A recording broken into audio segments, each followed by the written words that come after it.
Hey, it's Wednesday, it's noon hour, so we must be getting ready to have another inspired conversation with a life coach. The reason we have this show every week, this conversation, is I want people to know what life coaches do. And I want to talk to extraordinary coaches because they're making a difference in so many people's lives. Now, everybody knows I'm on a mission to change the narrative around trauma. And ultimately, when life coaches work with clients who are stuck, they'll bump into trauma that those clients have. And these coaches are extraordinary at helping those people through their traumas. Now, today we have an extraordinary person joining us. Her name is Renée Guay. She's the founder of True North Coaching, the author of Why We Attract Narcissists, 3 Steps to Freedom. And she works with people who have tried everything. She helps them unlock their inner strength, move beyond emotional loops that keep them stuck. Her signature boutique blends NLP, my favorite, timeline therapy, human design insights, intuition, and David Hawkins' scale of consciousness, which she's going to share with us today, into a grounded process for clearing the root patterns that hold people back. I love that word, root.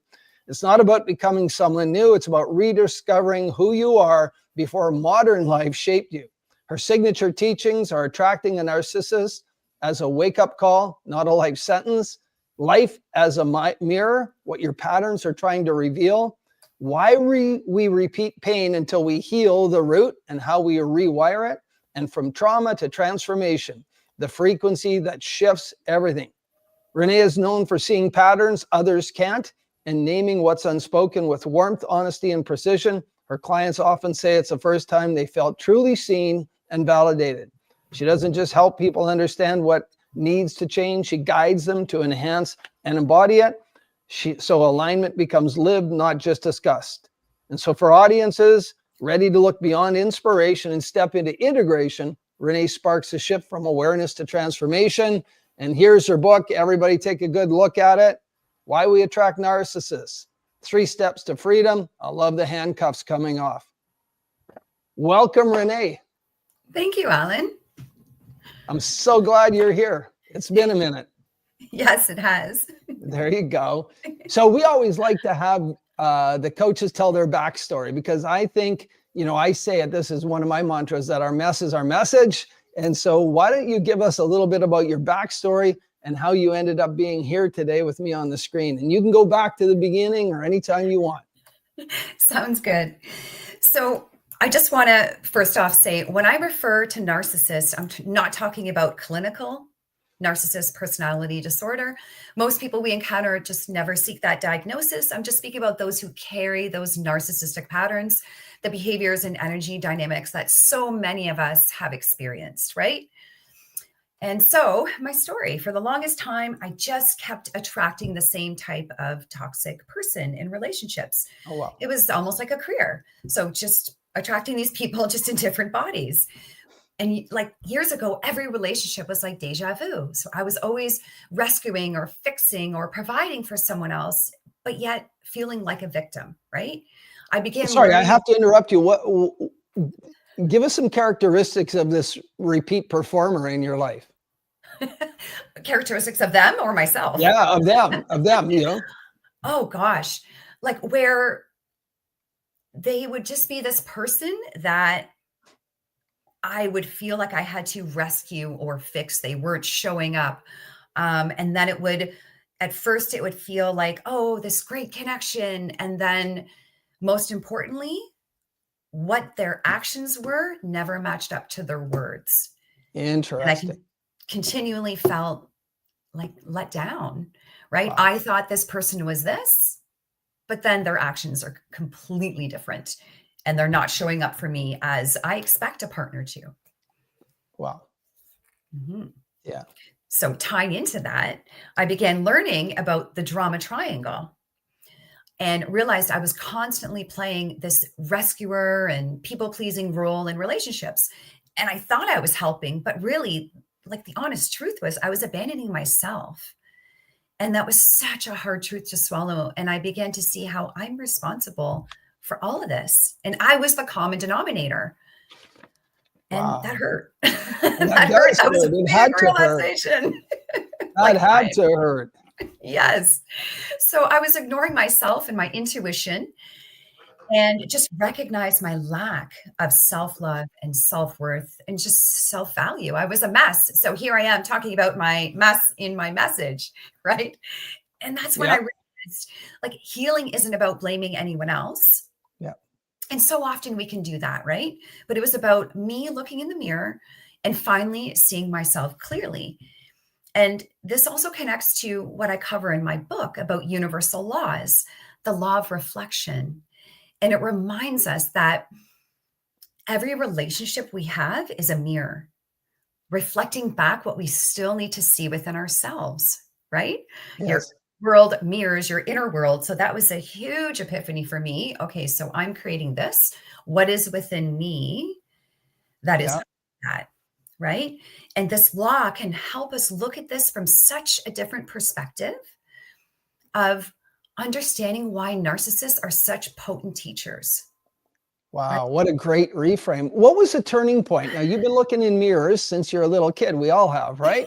So when was it, what was the turning point when you looked in that mirror and it was like, okay, I'm ending this. I'm going to find a way out of this. Where was that? Well, that was understanding that they were reflecting back to me the unhealed part of myself. Why would I put up with that behavior? Why would I allow that? Right? So really looking deep within me, okay, my lack of boundaries, my lack of taking action and calling somebody out if their words don't match their actions, me suppressing my voice just to feel that acceptance, maybe that guilt of, oh, but I can help this person. Yeah. Right. And just recognizing within myself, accepting Right. crumbs of love, like that's okay. Instead of a good, balanced dual relationship, it was like, oh, they give me a little bit of crumbs of love. And I'm like, oh, thank you. That's not okay. Right. So that was a huge recognition and liberation for myself.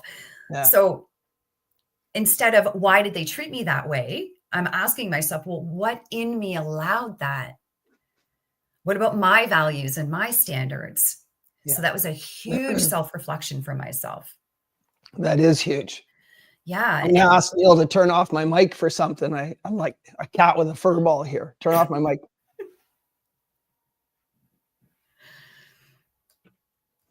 All right. So that's an amazing backstory. So today, who do you work with? What kinds of clients are attracted to you now that you've have this book, you've got this format for teaching? What kind of clients do you attract, Renée? So the clients that I attract are the ones that recognize, okay, I've been wearing, in a sense, these glasses that have been fogging my reality, and I'm ready to take them off. When they weren't rose-colored glasses, were they? They were foggy and they were different colors, right? But those clients that are ready to release the armor to access their authentic self, to deepen their intuition. Are they men? Are they women? Who are they? Equal men, equal women, which is beautiful. Because when I first started out, I thought it would be mostly women, and it's not. Of course. Which is beautiful. Well, you've trained with me, and during those trainings, I always tell people to have an avatar, have an ideal client. Yeah. And a lot of people say, well, I don't want to focus on men or women. I say, well, that's not what I mean. I could focus on, quote unquote, the recipient of the narcissistic behavior, right? I don't want to say victim, but they're the recipient of the narcissistic behavior, the person on the other side of the relationship, as you were. Or I could focus on working with the narcissist to help them understand who they are and how to move forward. But you're still focused. So, that's great. Which side of that duality do you work, or do you work both sides of that duality? Not both sides of the duality. Okay. Typically, I'm working with the clients that have experienced what I've experienced. Okay. And I feel like that's where a lot of my clients feel seen. They're like, oh my goodness, you understand what I mean by being gaslit. You understand what I mean by, I feel like I'm going to lose my life if I leave. And what real world problem do those people have, that allows them to get engaged with these narcissistic behavioral people and actually suffer at their hand? What is their real world problem? It's not the narcissist. That's not their problem, right? No. And if you want, I can actually explain deeper into what that attraction is. Yeah, let's get to that for a moment. But what is the problem? I need to rephrase this. Okay. You and I believe that, we come out of the womb fairly clean, and then we have beliefs installed in us, right? Some of the beliefs are really empowering, and then yet some of them are disempowering. So I would imagine a person who's attracted, and you and I have talked at length about this, attracted repetitively to narcissistic partners, has something that they learned in their childhood. And if I'm quoting Gabor Mate, they'll tell, attachment's the number one need in a small child, and we'll actually give up part of our personality to get the attachment we need from our parental units.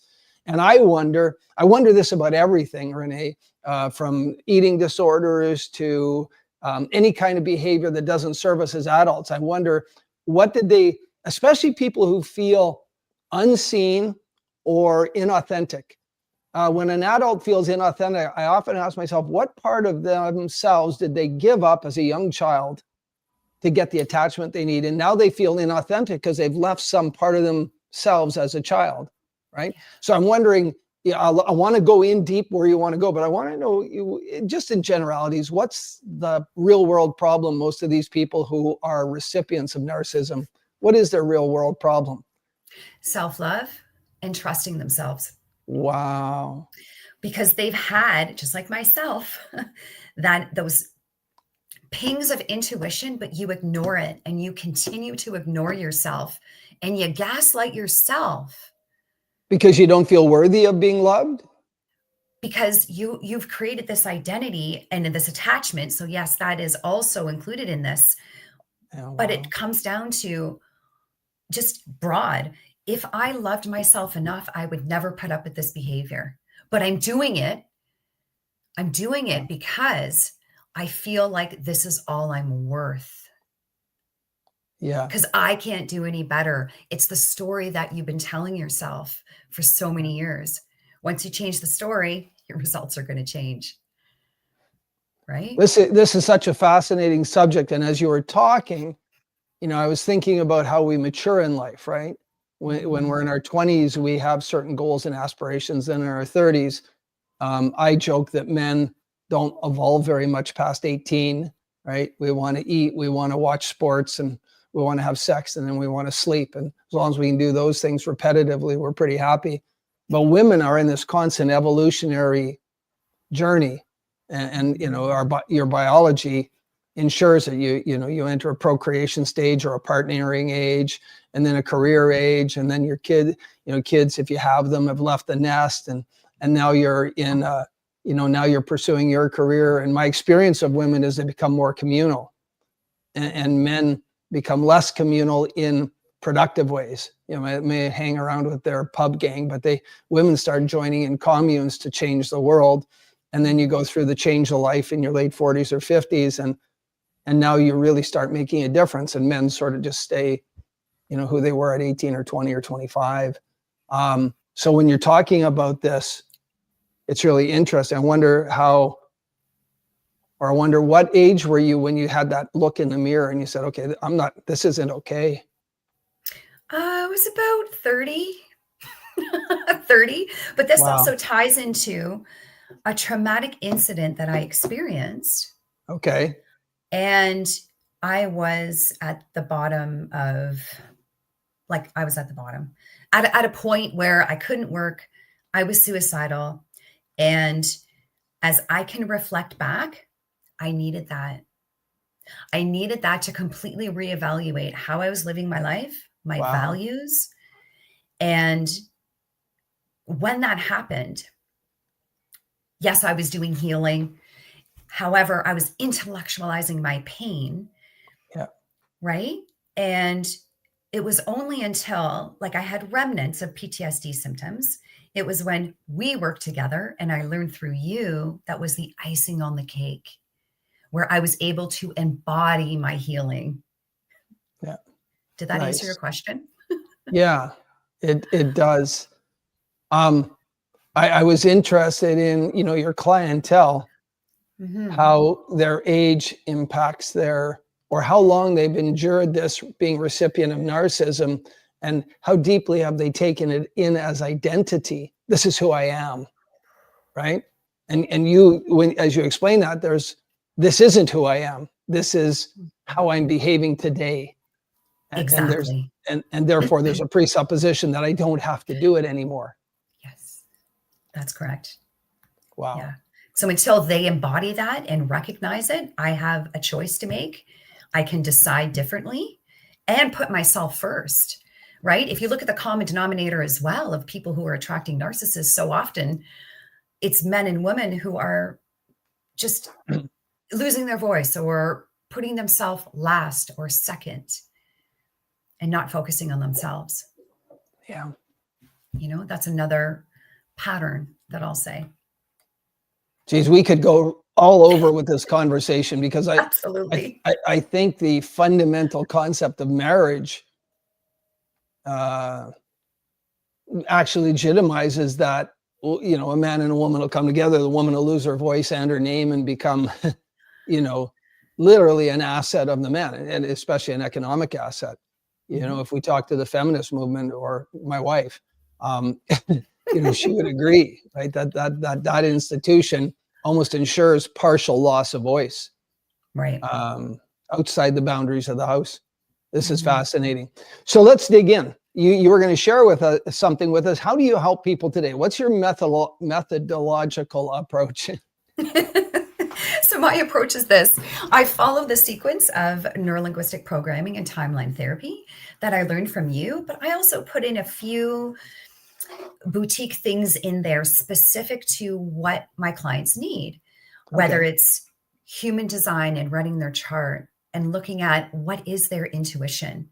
And this has really opened up how my clients can align with, oh, so I'm emotional and I need to go through this wave, or it's instant. Oh, that's what that is. And I help them really harness and embody that, because that is essentially our alarm system. Yeah. It doesn't matter what anyone says in the world. Does this align with me or not? Tell the listeners what human design is, please. So human design is a system that is based on the I Ching, which is, thousands of years old in Asia. It also has a sprinkle of astrology and chakras. And you would get your chart, but basically you're looking at all these numbers and this body graph. Doesn't really mean too much to the average person until you decipher it. So that's what I can do, and also customize it in respect of, are there certain core fears that a client has? Let's explore them. Let's integrate that into this healing.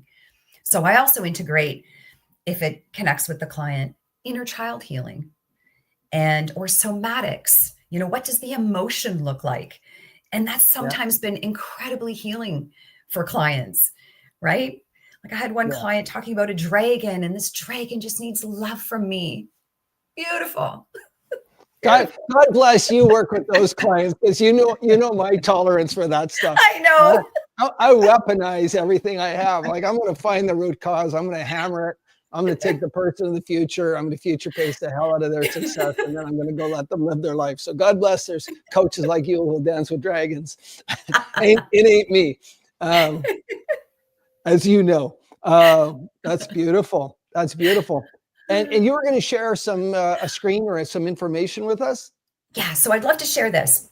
Okay. How to heal from narcissists. So there's 3 frequencies based on the Dr. David Hawkins scale of consciousness, which I have deeply studied. There's also 3 steps in my book that I also outlined, but this is something that I wanted to give your audience today. It's one.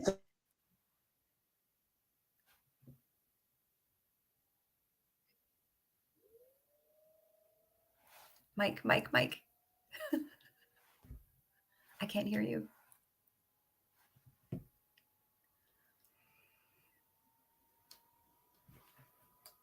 I have, I went and put alarms on my phone for my ultradian rhythm.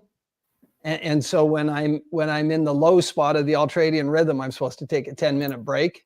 Oh. And then I can cycle for another, I can push for another 75 or 80 minutes, and then it goes off again. So we're at, I'm supposed to be at a low point on my ultradian rhythm right now, but there you go. I apologize to you and the audience for that. That's okay. Yeah, So there you yeah, go. these 3 steps I just wanted to share with your audience so they can have a takeaway. Because basically, here's the thing. We don't attract narcissists because we're weak or we're naive, right? We attract them based on our frequency that matches theirs, which I'll explain, just on the opposite side of the spectrum, right? There's no blame, there's no shame here. But if you were to imagine a magnet, on one side, you have someone that craves control, admiration, and validation. On the other side, you have someone who gives and overextends and says yes when they really mean no. That's actually a perfect fit, but it's not love. It's just resonance at a lower frequency. So let me jump in though. When you first meet somebody and you feel that perfect fit, do you get, do you enter the honeymoon phase where you get filled with oxytocin and the man gets full of vasopressin and it feels like love? It masks like love? I do, but here's the No, thing no, that but I for people who meet yes, a narcissist and they have that hook, does that feel like love to them? absolutely, because it's a perfect match vibrationally, right? You complete me. I hear people saying you complete me. Right. Now, there's also something I put in my book about, okay, when you're learning to not attract narcissists, here's how you can test them, right? Test your Wow. boundaries. Is it being respected? But we'll go over that after. Yeah. So let's explore the 3 main frequencies that keep us locked in those dynamics. And that's guilt, shame, and fear. So first, guilt. That's the I'm responsible for everyone's happiness energy. That's the people pleaser. You're constantly scanning for what others need, try to keep the peace, apologizing just to avoid conflict. And really, you're staying small, right? Guilt says, if I make you happy, maybe I'll finally feel safe. It's looking outside of us, right? But what happens energetically is that guilt is broadcasting compliance. And narcissists can sense that instantly. So when you meet a narcissist, they're testing you, right? And they feel that invitation to dominate and to take. So when guilt is healed, it can turn into compassion, right? The kind that knows the difference between helping and self-sacrificing. Yeah. And then there's shame. That's there must be something wrong with me kind of frequency, right? You might find yourself overachieving, trying to earn love through performance, right? That overachiever, or constantly trying to prove your worth. Because narcissists love this energy because it makes you dependent on their approval, right? It's like giving them the keys to your nervous system. Yeah. So when shame heals, it can become humility, the kind that says, I'm just enough as I am. And then lastly, fear. This one is sneaky. It's if I set a boundary, I'll be abandoned type of energy. So you start walking on eggshells, anticipating what to do before they speak. But fear is the emotional glue that holds these toxic dynamics together, right? But when fear is transmuted into courage, which I'll talk about in a moment, that's when everything can change, because courage lifts you into higher consciousness. So suddenly manipulation and chaos, it just doesn't feel magnetic anymore. You don't stay because that feels way too out of resonance and foreign and heavy. So really, this whole thing isn't about fixing yourself. There's nothing to fix. It's about raising your frequency, right? So when you heal the guilt and the fear and the shame at the subconscious level, the level where your identity lives, the attraction to narcissistic energy dissolves. So then you have the ability to start saying no when you mean no. And it doesn't feel scary. It just feels peaceful. It just feels like you're just saying no, and it feels normal, right? You stop rescuing people. And from that space, you naturally attract people who meet you in your authenticity and not your wounds. In the moment, though, if you're making transformation and you're in a relationship with a narcissistic behavioral person, and you create this shift, this energetic shift, this healing shift you describe, is it possible, will the narcissist bolt? Will they amp up their game? What might be their range of reaction to this personal evolution? I think there's 3 different ways in which they could respond. One, they up the ante for sure. If it's really, really controlling, they're not going to change. Okay. So then it's that person stepping in their power and likely figuring out what they're going to do next, like leave. Okay. Secondly is I've experienced narcissists in the sense that they didn't actually realize their behavior, right? So bringing it to their attention. And yeah, there might be a bit of resistance because, hey, maybe you never put those boundaries in place before and you're healing yourself, but they're okay with that, right? Okay. And they're open to respecting you. But the thing is, we have to teach people how to treat us. Not everyone likes hearing that or feeling that on the opposite end, right? And also, take into consideration how we're presenting that to them, right? Yeah. So, yeah. So yeah, sorry, you have 2, a not spectrum. 3. You have them.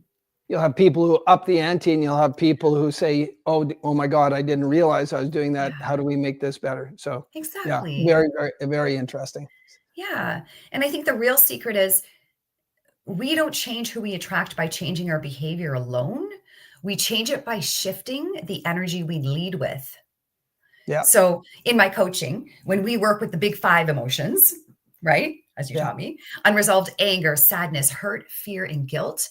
Why is this so important? This is like a baseline of healing because all those emotions are operating under 150 hertz, as I'll show you in a minute on the chart.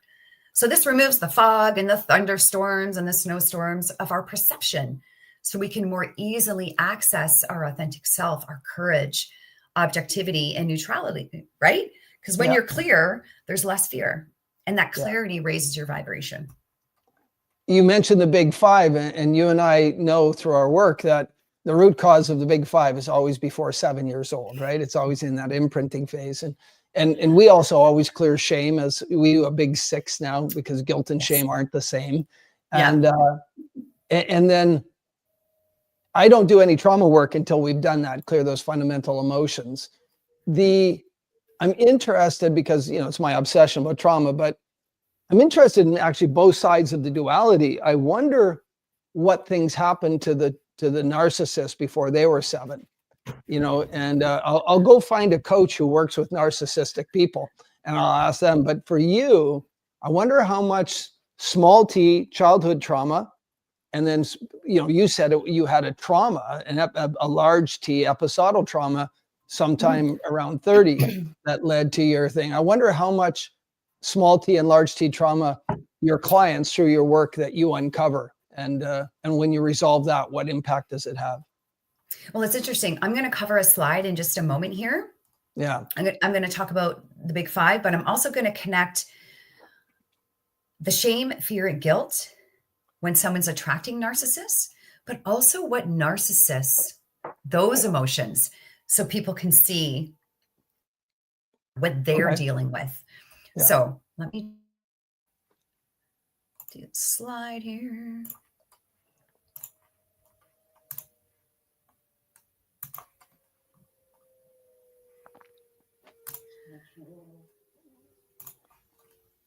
We don't have it up yet, Renee. Neil says it's here we go. Perfect. So this is the map of consciousness developed by David Hawkins, Dr. David Hawkins. And so as you can see on the bottom here, there's where we discuss the shame, the fear, and the guilt, and how that's on the lower end of the scale. As it relates to anger, like this is higher than fear and guilt, but it also has a life force in it. We've all experienced where we have anger and it's good anger, right? Right? In the sense of like, oh, I have had enough. That's the good anger, right? So when anger is processed rather than repressed, it can become determination and that healthy boundary setting of enough is enough, right? And fear is that energetic gateway between survival and trust. So by transmuting fear into courage is the frequency leap that begins true healing. And then we have guilt and shame are the most contracting emotions because they trap people in self-punishment loops. And perhaps can identify with that when they have those looping thoughts. It's often connected with that guilt and shame, right? But when it's lifted, they can open the field for themselves to that self-forgiveness and compassion. And then lastly, sadness and hurt that often lives in apathy or grief frequency. It's heavy, but these soft energies, especially courage, can melt upward into acceptance and courage. But courage being the key frequency quantum leaper for all of us. What's very interesting to me is on this scale, 1,000 being better than 20, clearly, is that pride, which a lot of people ascribe to have pride, right, is a fairly low frequency here. You're missing the boat. You're not even in the green yet. That's true. And with pride, we look at the view of life demanding. Is it pushing my pride on other people? Right? Like that, we could explore that in a whole different. Yeah. I love courage, making things feasible. And like you said, that's the leaper, that's the gateway. Yes, absolutely. And so can fear, right? We have a choice always with fear. Either we're going to loop into the survival and part of our brain is shutting down, or we can loop into the trusting ourselves and surrendering into life. There's a huge difference. Looking at this from a different perspective, outside the realm of talking about overcoming a narcissistic relationship or that pattern where you attract them, in all aspects of life, this becomes interesting for me because reason, we're talking about the ability to reason, correct? Yes. Okay. And there's a hierarchy of information that's widely used that resonates with this, but the highest level gets you into this enlightenment where you actually know, so the information's coming in, you don't have to process it actively to know, right? And that would be up near the enlightenment, the bliss. This is quite enlightening. So how do you use this scale with your clients? Well, sometimes I don't even need to show it to them, but explain to them how it's affecting, right? So when we're conversing, oh, how was your week? And they're describing what their experience was, that helps me realize, oh, okay, they're in anger. Oh, they're in fear. Yeah. Typically at the beginning, then I can really zone in on that to help heal that part of their experience. I'm just fascinated by this, and you and I could do a 4-hour webinar on this all on its own. But all language is how we describe our experience. In fact, it's not how we describe our experience. It's how we experience our experience through our language. And as soon as somebody says, I hate something, they produce a specific chemistry. Or if they say, I love, right? And you look at how low these vibrational frequencies are, right? So even when you talk about pride, you're generating a language that doesn't really produce a resonance that long-term is beneficial, if you will. Am I getting this right? Yes, that's right. Wow. All right, maybe if we can go away from the slide, we'll keep moving. That's beautiful. That's amazing. Can I just show this next slide? Just of course. Here? Yeah. So I put here, attracting narcissists. So seeking connection, often through external approval and compliance. So in a nutshell, shame, having to earn that love instead of knowing that we have that love within us that we can always access and it's always there. Sometimes we've forgotten. And having that fear, if I set boundaries, I'll be abandoned. And then looping in that guilt, I must fix or rescue. So it's just, there's nothing wrong with that. It's just a mirror as to what we're experiencing. Now, let's look to the right where it says narcissists, they're seeking control. This is their experience.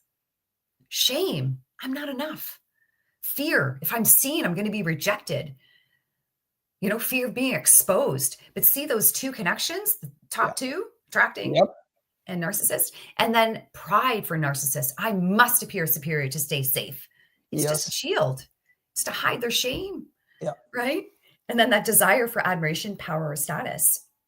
So the narcissist is essentially mirroring your own self-abandonment.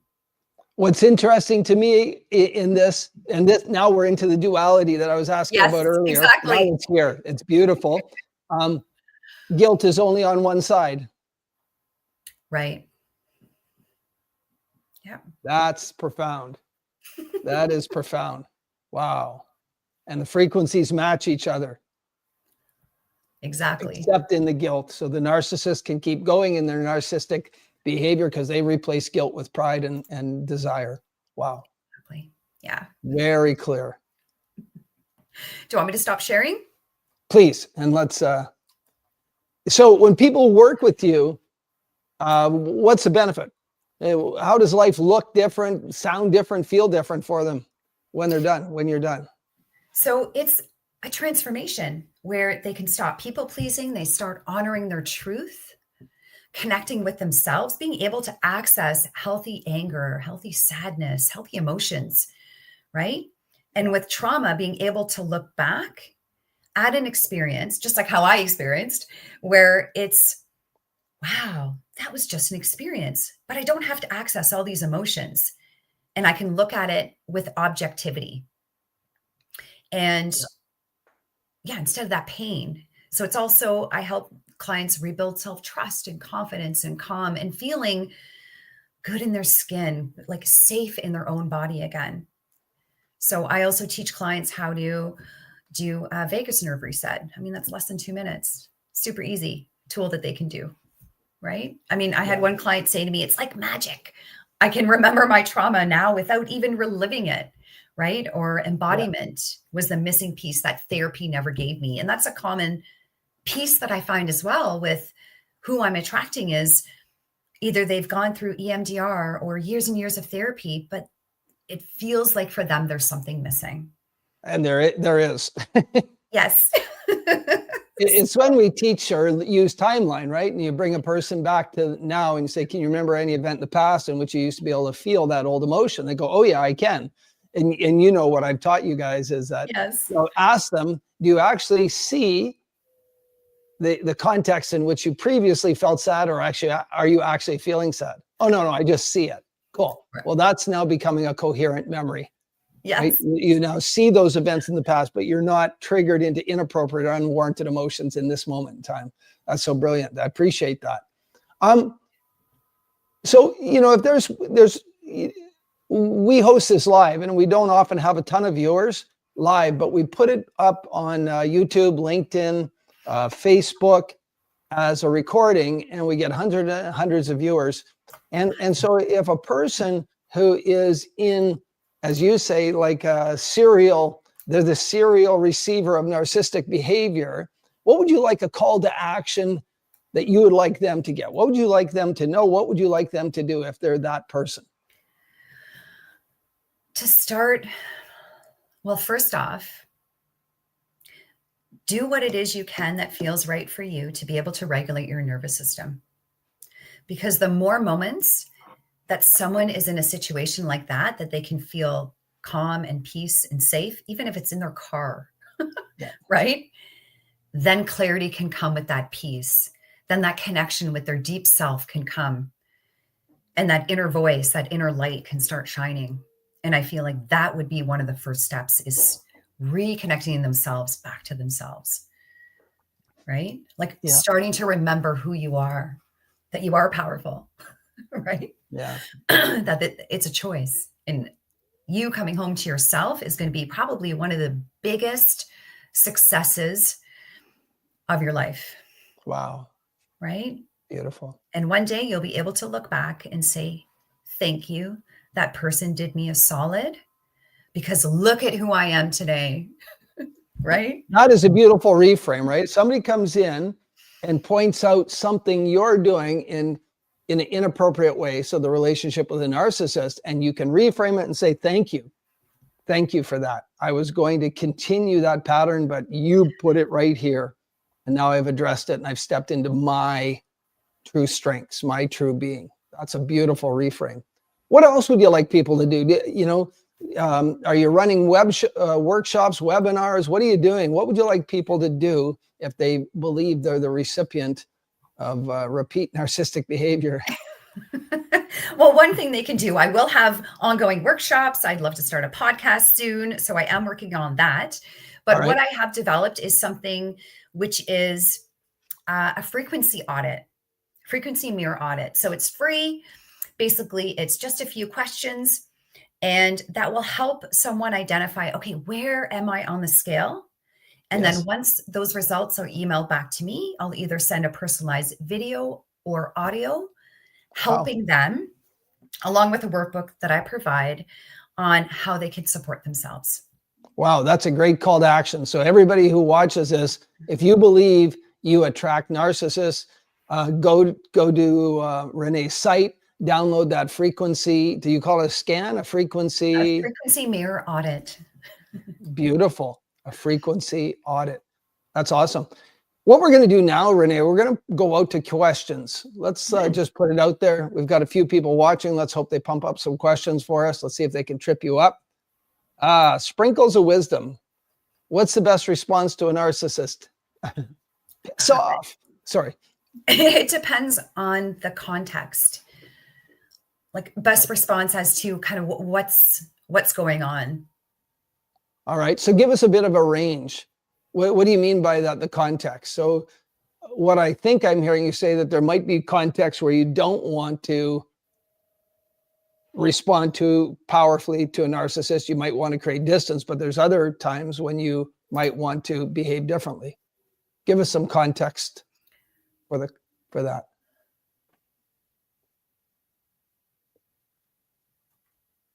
Did I lose you? I don't think she could hear me. How about while we wait for her response to provide more information, there's another comment here. Any clues to spot a narcissist? I would say yes. Do their actions match their words? That's the number one red flag that you could use. That's a good Do their actions match their words? Yes. Do they walk their talk? Yes. And are they respecting your boundaries?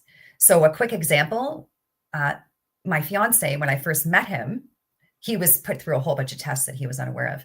One of them being, okay, so he has me over for dinner. Do you want a glass of wine? No, thank you. I wanted one. No, thank you. I'm good. Is he respecting me? Yeah. He's like, okay, no problem. Excellent. And the test continues. Right. Small little ones that just show, okay, I'm being respected. Wow. Okay. How to tell a narcissist they are wrong? It depends if they're, in a sense, full-blown narcissist or not, because sometimes narcissists don't want to hear it. Yeah. And if you want to tell a narcissist they're wrong, is it because that, with love and compassion, I'm saying this, do you want that validation? Right? And why are you asking for that? Is it for you or for them? Right. And I say that with a lot of love here. Yeah, I hear it. Right. Yeah.